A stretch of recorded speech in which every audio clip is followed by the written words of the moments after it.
அனைவருக்கும் வணக்கம். இந்த பகுதியில நம்ம பார்க்க போறது 30 வினாடி தியானத்தை பத்தி நம்ம பார்க்க போறோம். இந்த தியானம் தான் உலகத்திலேயே மிக மிக குறுகிய நேர தியானமா உங்களுக்கு இருக்கும். இந்த தியானத்தை நமக்கு சொன்னவர் ஓஷோ அவர்கள். இந்த தியானங்கிறது நம்ம எதிர்பாராத நேரத்துல சடனா நம்ம செய்யக்கூடிய தியானம். இதுதான் இதோட ரகசியமா இருக்கும்.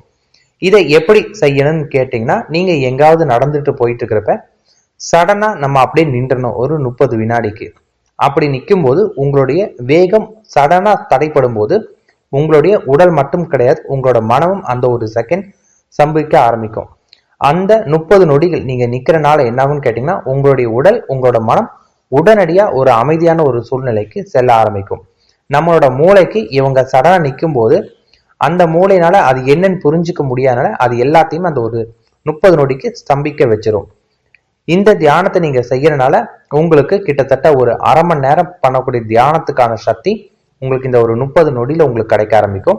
இதனால நம்ம உடனடியா நம்மளோட விழிப்புணர்வுல ஐக்கியமாகிடணும். இந்த மாதிரி நம்ம செய்யறதுனால நம்ம மனம் நமக்கு ரொம்ப வேகமாகவே ஒருநிலைப்பட ஆரம்பிக்கும். இந்த தியானத்தை கண்டுபிடிச்சவர் ஒரு ரஷ்ய ஞானி ஜார்ஜ் குர்ட்சிஜெஃப். இந்த தியானத்தை நம்ம ஒரு நாளைக்கு ஒரு குறைஞ்சது ஒரு 6 தடவையா செய்யணும். அதிகபட்சமா நம்ம எவ்வளவு நேரம் வேணாலும் செய்யலாம். இதை நீங்க எந்த ஒரு வேலை செஞ்சுட்டு இருக்கனாலும் சடனா ஒரு 30 செகண்ட் மட்டும் நிறுத்துற மாதிரி பாருங்க. இதை முயற்சி பண்ணி பாருங்க. இது எல்லாத்துக்குமே உங்களுக்கு நல்ல பலனா கிடைக்கிற மாதிரி உங்களுக்கு இருக்கும். நன்றி, வணக்கம்.